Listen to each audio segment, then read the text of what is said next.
जनता party के क्षेत्रीय अध्यक्ष श्री दिग्विजय सिंह साठे जी,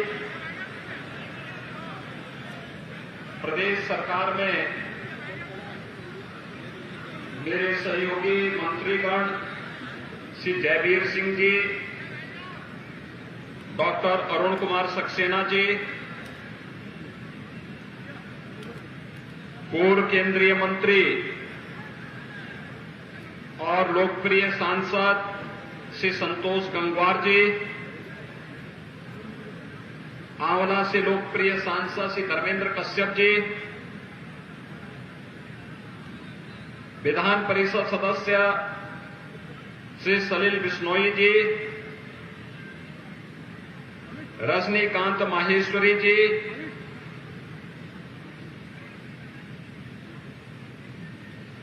भारतीय जनता पार्टी के हमारे सभी विधायकगण श्री हरि सिंह ढिल्लों जी, ठाकुर महाराज Singh ji, doctor Raghavendra Sharma ji, doctor MP आर्य जी, डॉक्टर DC वर्मा जी, श्री श्याम बिहारी जी,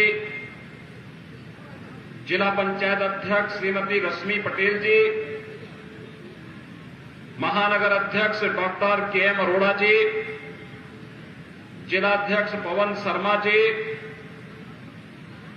जिलाध्यक्ष आंवला श्री वीर सिंह पाल जी, भारतीय जनता पार्टी के महापौर के प्रत्याशी और निवर्तमान महापौर डॉक्टर उमेश गौतम जी, श्री YP सिंह जी, संतोष सिंह जी, सभी नगर पालिकाओं से जुड़े हुए भारतीय जनता पार्टी के अध्यक्ष पद के प्रत्याशीगण, नगर पंचायतों के अध्यक्ष पद के प्रत्याशीगण और भारी संख्या में उपस्थित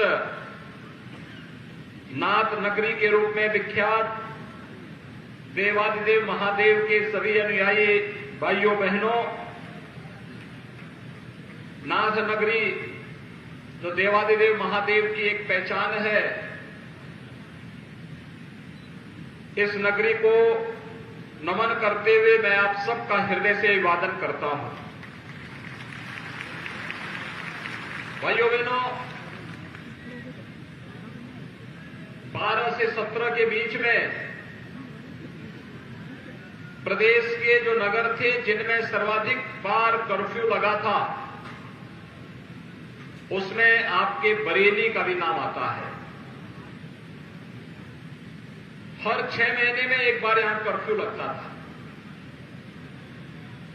पर्व और त्योहार भय और दहशत के साये में आयोजित करने के लिए हर आस्थावान नागरिक मजबूर होता था।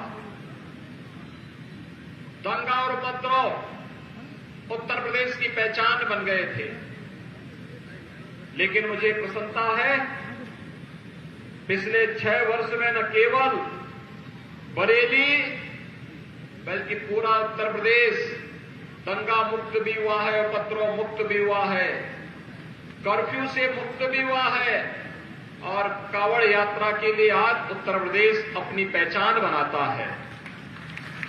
उत्सव और महोत्सव का प्रदेश उत्तर प्रदेश बन गया है।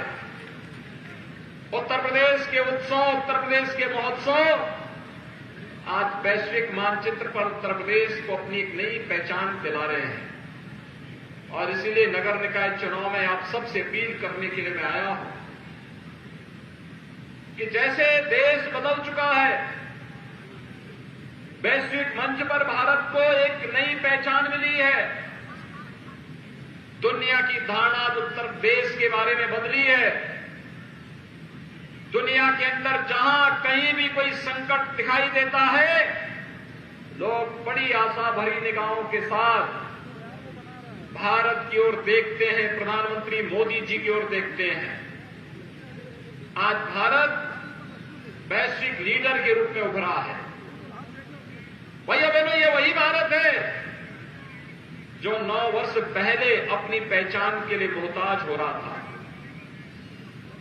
उत्तर प्रदेश का नौजवान कितना भी प्रतिशत, देश का नौजवान कितना भी प्रतिभाशाली क्यों न रहा हो, दुनिया के अंदर जाता था, लोग उसके बारे में बहुत अच्छी धारणा नहीं बना पाते थे। लेकिन पिछले 9 वर्षों के अंदर देश के अंदर प्रधानमंत्री मोदी जी के नेतृत्व में जो कार्य हुए, उसने न केवल भारत के बारे में बल्कि भारत के नागरिकों के बारे में भी अपनी धारणा को बदली है। लोग अब अच्छी दृष्टि में देखते हैं, सम्मान के भाव से भारत के नागरिकों के साथ पेश आते हैं। न केवल वैश्विक मंच पर बल्कि भारत की अपनी स्वयं की आंतरिक स्थिति भी बहुत सुदृढ़ हुई है।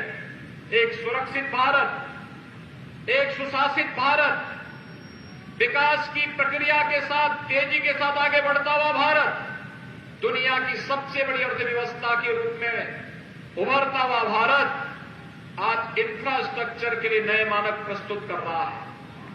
Highway, railway, airport, IIM, IIT, AIIMS, ये हमारी पहचान बनते जा रहे हैं। और गरीब कल्याणकारी योजनाओं के बारे में भारत की कोई सानी नहीं, दुनिया का कोई देश आज भारत का मुकाबला करने की स्थिति में नहीं है। कोई कल्पना ही नहीं कर सकता कि मात्र 9 वर्ष में 4 करोड़ गरीबों को देश के अंदर एक आवास मिल जाए।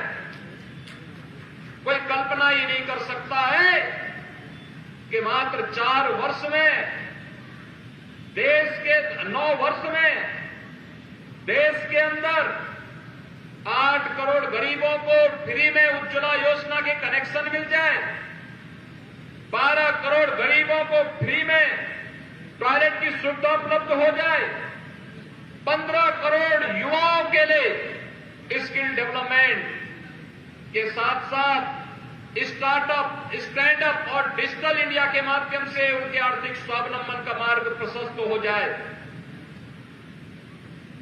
भाइयों बहनों, 35 करोड़ गरीबों के जनधन अकाउंट खुल जाए, 50 करोड़ गरीबों को 5 लाख रुपए की स्वास्थ्य बीमा का कवर और कोरोना कालखंड में 80 करोड़ गरीबों को फ्री में राशन की सुविधा का लाभ जो आज भी प्राप्त हो रहा है, ये केवल भारत के अंदर हुआ है, दुनिया के अंदर कहीं नहीं हुआ है। कोई सोचता था अयोध्या में राम मंदिर का निर्माण हो पाएगा? लोग ये मानते थे कि अनावश्यक क्यों विवाद खड़ा किया जा रहा है। लेकिन हमारे लिए केवल एक मंदिर नहीं था, भारत की आस्था का प्रतीक था और इसलिए अयोध्या में भगवान राम के मंदिर को निर्माण हर हाल में करना है, इसके लिए आंदोलन होता था। आज अयोध्या में राम मंदिर के निर्माण का मार्ग भी प्रशस्त हो चुका है। इस वर्ष के अंत तक भगवान राम का भव्य मंदिर का निर्माण भी होगा। काशी विश्वनाथ धाम का निर्माण, विंध्यवासिनी धाम में आप जाइए, एक बार फिर से मां विंध्यवासिनी का धाम आप सबको अपनी ओर आकर्षित करेगा। नैमिषारण्य आपके बगल में है। नैमिषारण्य के बारे में लोग भूल से गए थे। भारत की वैदिक परंपरा का पूरी विरासत को प्रतिनिधित्व करने वाली नैमिषारण्य हम विस्मृत से कर चुके थे। आज एक बार फिर से नई आभा के साथ अपने नए कलेवर के रूप में वो अपनी आभा को बिखेरने वाली है। भाइयों बहनों, ये वही उत्तर प्रदेश है जहां 17 के पहले दंगे हुआ करते थे, अराजकता चरम पर थी। जाति के नाम पर परिवारवादी दलों ने अपनी अवसरवादिता का परिचय देकर के यहां के नौजवानों के सामने पहचान का संकट खड़ा कर दिया था। ये जाति के नाम पर समाज को बांटते तो थे, लेकिन इनकी अवसरवादिता देखिए, युवाओं के भविष्य के साथ एक खिलवाड़ करते थे, व्यापारियों को प्लान करने के लिए मजबूर करते थे, पर्व और त्योहारों में भय और दहशत का माहौल पैदा करते थे, बेटियां स्कूल नहीं जा पाती थी, व्यापारी रंगदारी देने के लिए मजबूर होता था। और नगरों के बारे में तो कहना ही क्या था, हमारे नगर कूड़े के ढेर लगते थे। हमारे नगरों में महिलाएं बाजार नहीं जा पाती थी, सौदों का आतंक था, अराजकता चरम पर थी, अपराधी और माफिया सीना सीना तान करके चलता था। लेकिन भाइयों बहनों, पिछले 6 वर्ष के अंदर प्रधानमंत्री मोदी जी के विजन को जमीनी धरातल पर उतार करके, मिशन मान करके डबल इंजन की सरकार ने जो कार्य किया, आज उसके परिणाम हमारे सामने हैं। मुझे याद है जब मैं 2017 में मुझे मुख्यमंत्री बनाया गया था, मैंने उस समय उत्तर प्रदेश की टीम को बुलाया था। मैंने कहा भी उत्तर प्रदेश के नौजवानों के लिए नौकरी और रोजगार की नई संभावनाओं को विकसित करने के लिए एक इन्वेस्टर समिट होना चाहिए। आपको याद होगा, इन्वेस्टर समिट की जब तैयारी हुई तो मेरे सामने प्रस्ताव आया कि 20,000 करोड़ का निवेश उत्तर प्रदेश के अंदर होगा। मैंने कहा उत्तर प्रदेश के क्षेत्रफल को और उत्तर प्रदेश की आबादी के घनत्व को देखो, जितनी आबादी है उतना भी निवेश नहीं करा पाएंगे क्या? लोगों ने कहा उत्तर प्रदेश में कोई नहीं आना चाहता। भाइयों बहनों, अभी 10 से 12 फरवरी में उत्तर प्रदेश ने अपना ग्लोबल इन्वेस्टर समिट किया है। जिस उत्तर प्रदेश में 2017 में 20,000 करोड़ रुपए का निवेश नहीं मिल रहा था, उसी उत्तर प्रदेश के लिए हमने 35 लाख करोड़ रुपए के निवेश के प्रस्ताव मंगाए हैं। ये 35 लाख करोड़ रुपए के निवेश का प्रस्ताव 1 करोड़ नौजवानों को सीधे सीधे नौकरी की गारंटी देगा। 2017 के पहले उत्तर प्रदेश के युवाओं के हाथों में तमंचे पकड़वाए जाते थे। ये जातिवादी और परिवारवादी दल केवल जातिवाद और परिवारवादी नहीं थे, ये अवसरवादी भी थे, ये अराजकतावादी भी थे और ये तमंचावादी भी थे। युवाओं का जीवन बर्बाद करते थे और व्यापारियों से अवैध वसूली भी करते थे।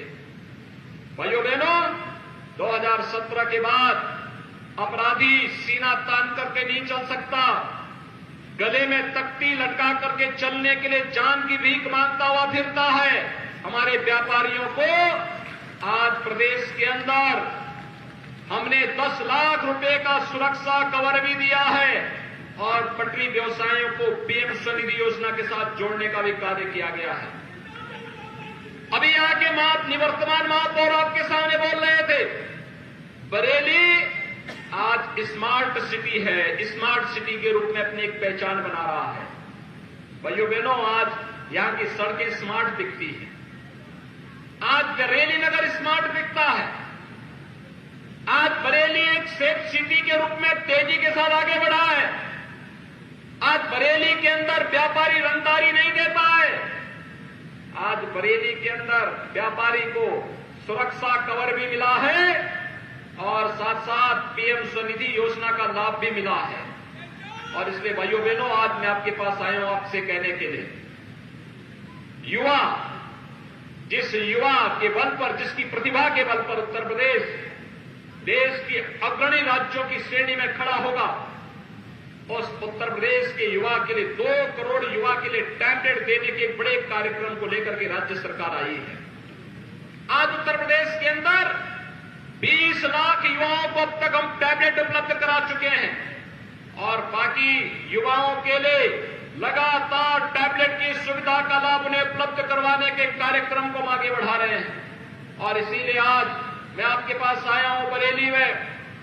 भाइयों बहनों, ये जो उत्तर प्रदेश के अंदर एक चमत्कार आपको दिखाई दे रहा है, जो परिवर्तन दिखाई दे रहा है, जो सुरक्षा का माहौल दिखाई दे रहा है, जो आज प्रदेश के अंदर सुशासन दिखाई दे रहा है, ये व्यक्ति का नहीं, ये डबल इंजन सरकार का करिश्मा है। डबल इंजन सरकार, और डबल इंजन के साथ ट्रिपल इंजन भी जुड़ जाए तो फिर इसी को कहते हैं सोने पे सुहागा। जनता की बुनियादी सुविधाओं का आधार बनेगा।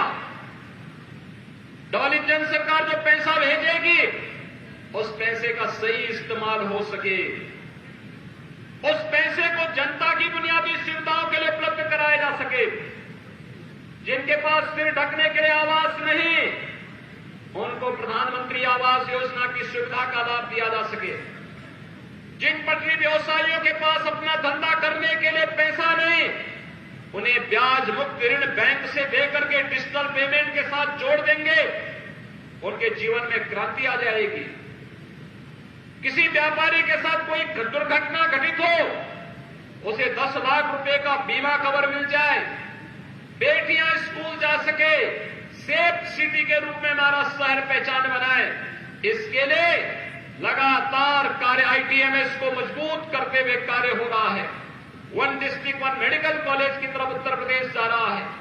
आज प्रदेश के अंदर अलग अलग शहरों में अलग अलग पहचान को आगे बढ़ाने की कार्य तेजी के साथ उत्तर प्रदेश ने किया है, और इसीलिए आज मैं आपके पास आया हूं। भारतीय जनता पार्टी ने नगर निगम में भी, नगर पालिका में भी और नगर पंचायतों में भी अपने प्रत्याशी उतारे हैं। उसके पीछे एक ही उद्देश्य है कि जो पैसा दिल्ली और लखनऊ से आए वह पैसा बंदर बांट न हो जाए, वो पैसा जनता जनार्दन की सेवा के लिए, उनकी बुनियादी सुविधाओं के लिए, उनके विकास पे खर्च हो। उस पैसे का इस्तेमाल कोई व्यक्ति अपनी ठेकेदारी के लिए न करे, जल निकासी के लिए करे, स्मार्ट रोड के लिए करे, हर घर नल योजना के लिए करे, सीवर लाइन बिछाने में कर सके, कन्वेंशन सेंटर की स्थापना में कर सके, ऑनलाइन जन्म मृत्यु प्रमाण पत्र के साथ ही जाति निवास और आय प्रमाण पत्र भी उपलब्ध करवाने का माध्यम नगर निकाय की संस्थाएं बन सके। जनता जनार्दन को अधिक से अधिक सुविधा उपलब्ध करवाने के लिए इन संस्थाओं का उपयोग हो सके, इसके लिए डबल इंजन की सरकार आज आपके पास आई है आपसे कहने के लिए कि भाइयों बहनों, चुनाव आपके पास एक अवसर होता है और इस अवसर का बेहतरीन उपयोग हम कर सकें, इसके लिए आज भारतीय जनता पार्टी आपके पास है, आपके सामने है। और भारतीय जनता पार्टी ने नगर निगम बरेली से डॉक्टर उमेश गौतम को एक बार फिर से अवसर देकर के महापौर पद के प्रत्याशी के रूप में उतारा है। नगर पालिका बहेड़ी में श्रीमती रश्मि जायसवाल को अपना प्रत्याशी बनाया है। नगर पालिका आंवला में श्री संजीव सक्सेना, नगर पालिका फरीदपुर श्री ब्रह्मा शंकर गुप्त, नवाबगंज श्रीमती प्रेमलता राठौर, देवरनिया में उमाकांत गंगवार, फतेहगंज पश्चिम में श्रीमती कीर्ति अग्रवाल, फतेहगंज पूर्वी श्री प्रदीप अग्रवाल, विशारदगंज श्री महेश साहू, मीरगंज श्री योगेंद्र गुप्ता, शेरगढ़ श्री बुद्धिसेन मौर्य, शेरगढ़ बुद्धिसेन मौर्य, शीशगढ़ श्रीमती रूही प्रवीण, टरियानिया चावत खान, मोहम्मद जफर खान, सिरोली श्रीमती निशा शर्मा, गोरा टांडा श्री नसीमुल हसन, साई श्री वीरपाल मौर्य, लिठौरा सुमन सागर और बहेड़ी फरीदपुर से श्रीमती धर्मा देवी। ये भारतीय जनता पार्टी के चेयरमैन पद के प्रत्याशी आपके बीच में हैं। भाइयों बहनों, इन सभी प्रत्याशियों को, जो हमारे चेयरमैन पद के प्रत्याशी हैं, वे भी खड़े हो जाएंगे भैया अपनी जगह पे। ये हमारे प्रत्याशीगण हैं, महापौर के प्रत्याशी यहां पर हैं, चेयरमैन पद के प्रत्याशी हैं। एक बार जोरदार करतो धनिषेध का स्वागत कर दीजिए। और भाइयों बहनों, मैं आपसे अपील करने के लिए आया हूं, इन्हें विजयी बना के भेजेंगे, विजयी बना करके भेजेंगे। एक बार दोनों हाथ ला करके मेरे साथ बोलेंगे, दोनों हाथ ला करके बताइए, महापौर के साथ साथ चेयरमैन और साथ साथ पार्षदों को भी, क्योंकि जब फुल मेजोरिटी का बोर्ड बनेगा वही बोर्ड विकास के लिए पैसा भी लाएगा, पैसे का उपयोग भी करेगा। इन सबको विजयी बनाने की भी आप सबसे करते हुए आप सब बोलेंगे, भारत माता की, भारत माता की, भारत माता की जय श्री राम, जय जय श्री राम। बहुत बहुत धन्यवाद।